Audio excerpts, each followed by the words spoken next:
Y Fer, ¿cuál es esa manera? Porque hablas de esta ciudadanía activa, etcétera, pero ¿cómo convencemos a esta ciudadanía? Tú que conoces a AMLO, ¿qué oposición es la que le duele a AMLO? ¿Qué oposición es la que tenemos que formar para que AMLO le tenga miedo a esta oposición? Lo primero que tiene que hacer una oposición es una oposición que se eche para adelante, ¿no? A los tiranos se le enfrenta, se les debe enfrentar, dice Enrique Krause, y tiene razón. Hay que enfrentar a los tiranos, ¿no? Quien se agacha, pierdes 2 veces. Sí, sin duda. ¿No? Lo que hay que hacer es enfrentarlo y enfrentarlo de manera inteligente y de manera con las armas de la democracia. Si él es intolerante, nosotros tenemos que ser incluyentes. Si él apuesta a la descalificación y al insulto, nosotros tenemos que apostar a la razón, a la inteligencia, al convencimiento, ¿no? Y tratar de ganar el debate público, reivindicar el debate público, porque la verdad es que si algo hemos visto ahora es una degradación de esa discusión tremenda, ¿no? Parece ser que gana el que insulte más, ¿no? Pero, y los partidos, perdón, nada más, los partidos políticos y también ustedes, ¿cómo entran ahí los partidos políticos? Porque la ciudadanía pues necesita que alguien le pongan a alguien ahí que le dé emoción tacharle. Sí, claro, bueno. Los partidos políticos son los dueños del balón de alguna manera, porque son los que aparecen en la boleta, es cierto. Ese es el sistema que tenemos y con ese sistema le tenemos que ganar a los otros. ¿Qué es lo que tienen que hacer los partidos? Abrirse a la sociedad, abrirse a los ciudadanos, entender ese momento, porque hay un desgaste del gobierno por sus pésimos resultados, sí, pero los partidos también están desgastados. Sí, sin Fueron duda. castigados en 2018 de manera tremenda, clara, contundente. Que el remedio haya salido peor que la enfermedad no reivindica la enfermedad. No queremos regresar a la enfermedad. Queremos algo mejor. Y yo creo que los partidos políticos de oposición debieran ver en la irrupción ciudadana no un peligro, sino una oportunidad para recuperar la legitimidad que perdieron. ¿Cómo lo pueden hacer si se abren? Y entre otras cosas, a ver, ¿cuál es la decisión más importante que se va a tomar? ¿Quién va a ser el candidato? Exactamente. Hay que abrir el proceso a la ciudadanía. Exactamente. Sí, mientras en el otro lado va a haber el clásico dedazo, así lo quieran disfrazar de encuesta, ¿no? Sí. Nosotros hagamos un procedimiento en donde quien decida sean los ciudadanos. Que lo vean, ¿no? Que lo entiendan. Creo que, Fer, esa es la única o una de las únicas formas que hay de poderles ganar. Después de ver la elección, las elecciones en Coahuila y en el Estado de México, la baja participación que hubo, que también hay que decirlo y es cierto, a lo largo de la historia en estas elecciones, pues que no son la elección presidencial, se les llama elecciones intermedias o elecciones desfasadas, en este caso como Edomex y Coahuila, la participación ciudadana sí baja muchísimo. Pero es triste y es grave y además hay que poner atención cuando un estado con el padrón electoral más grande del país, alrededor de 12.600.000 votantes tiene el Estado de México, solo salen a votar 5 millones. Cuando solo sale a votar la mitad o un poquito menos de la mitad. 45%. Que mira, imagina. Es que hay que también leerlo en este sentido. Tenemos un electorado muy exigente en México, en donde castiga a los malos gobiernos. Ahora es más probable que haya alternancia a que haya continuidad. Si tú me dices, ¿por qué López Obrador se fue durísimo contra el INE a pesar de que él iba ganando las elecciones? Por miedo. Por miedo, porque luego el que va a rendir cuentas es él y son sus gobiernos los que van a rendir cuentas. Ya en 2021 perdieron muchísimas presidencias municipales, 9 en la Ciudad de México y en la zona conurbada, etcétera, porque estaban castigando a quien estaba. El problema fue que ahora hubo 2 gobiernos locales, el de Del Mazo, que está mal evaluado, ¿no? Es un gobierno mal evaluado y además Morena hizo campaña sobre el voto de castigo total diciendo no solo es el gobierno mal evaluado del Mazo, son 100 años del mismo. Así hicieron la campaña, todo con ese voto de castigo. Y la candidata estaba maniatada en buena medida porque la buena relación que hay, por no decir complacencia, del gobernador con el presidente, pues yo creo que hizo una estrategia de no confrontación, no polarización, con una candidata muy débil. Ahora, no se me malentienda, Alejandra hizo un gran trabajo, un gran empeño y redujo la diferencia a menos de la mitad, pero estaba maniatada y en condiciones muy complicadas, cargando una continuidad no indeseada para los ciudadanos, ¿no? Entonces nosotros pensábamos que iba a pesar quizás más el escenario nacional a local, pero ellos estaban votando por gobernador y muchos ciudadanos lo hicieron y otros ciudadanos dijeron, entre la continuidad del PRI y Morena me quedo en mi casa, ¿no? Eso fue lo que dijeron porque era la continuidad de ese gobierno. En Coahuila, Riquelme está bien evaluado y además Riquelme defendió el federalismo. Él fue de los promotores de la Alianza Federalista y se le puso en frente a López Obrador. No fue un gobernador sometido.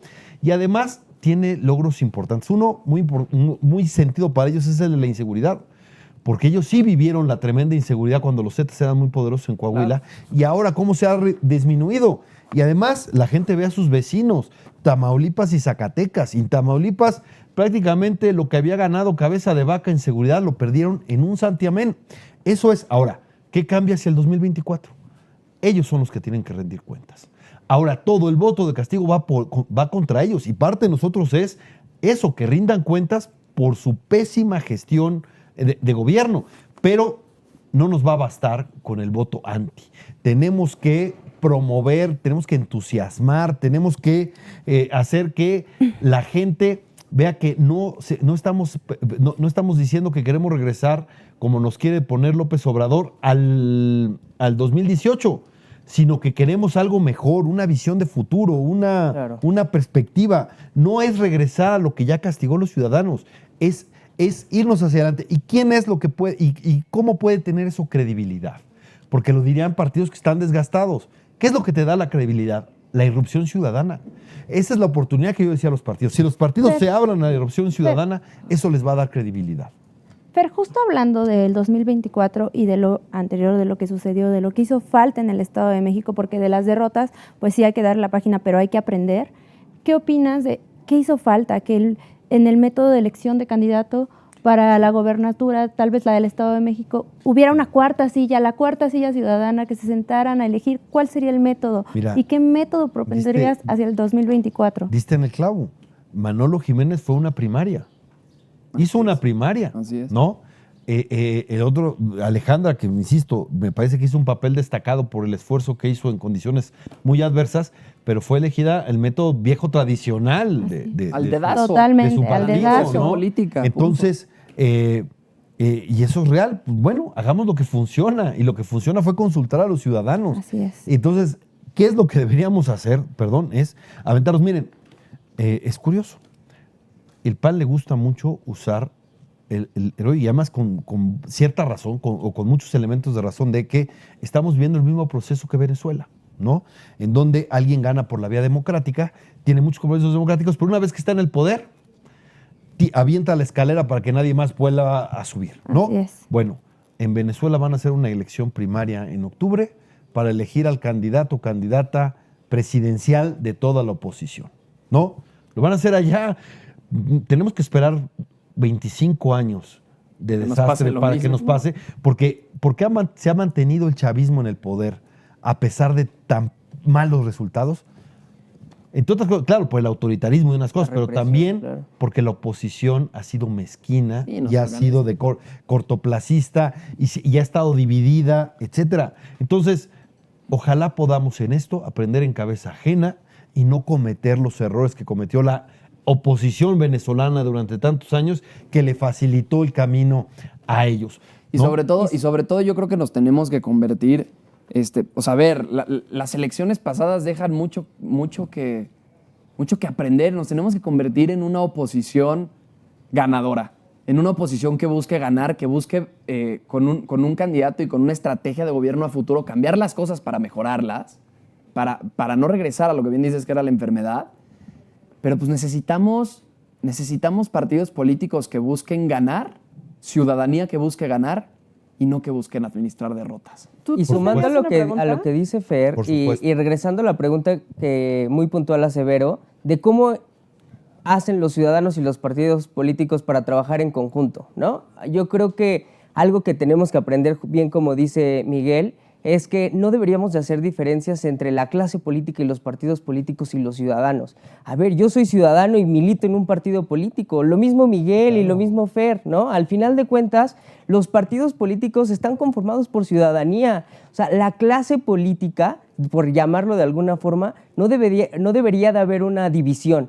Y cualquiera de nosotros podría tener o debería tener el acceso a ser un político, que un político es más que alguien que toma una decisión o que tiene poder, ¿no? Tienes Pero toda si no empezamos por decir que, y hacerlo real, ¿no? Que se vean los hechos, que los partidos políticos están conformados por ciudadanía, siempre va a haber esa distinción. Claro. Los partidos políticos no son distintos. ¿Qué te hace a los ciudadano? Que ejerces tus derechos. Claro. Ese es crear ciudadanía, ejercer tus derechos. Y militar en un partido es el ejercicio de un derecho. Sí. Votar es el ejercicio de un derecho. Hablar es el ejercicio de un derecho. Sigue Muchas siendo un cosas son. ciudadano. Claro, eso, hacer que las personas ejerzan sus derechos es construir ciudadanía. Y eso es en buena medida lo que está. A ellos les gusta hablar de pueblo en general. Pero el pueblo es diverso, el pueblo es plural, todos somos pueblo. ¿Qué es lo que hace que la gente sea ciudadano? Que ejerce sus derechos. Y te voy a decir, esos derechos democráticos son los que están en riesgo ahora, ¿no? Eso es lo que tenemos a la gente que hacer entender, pero el miedo no basta. Necesitan también tener esperanza de que esto puede estar mejor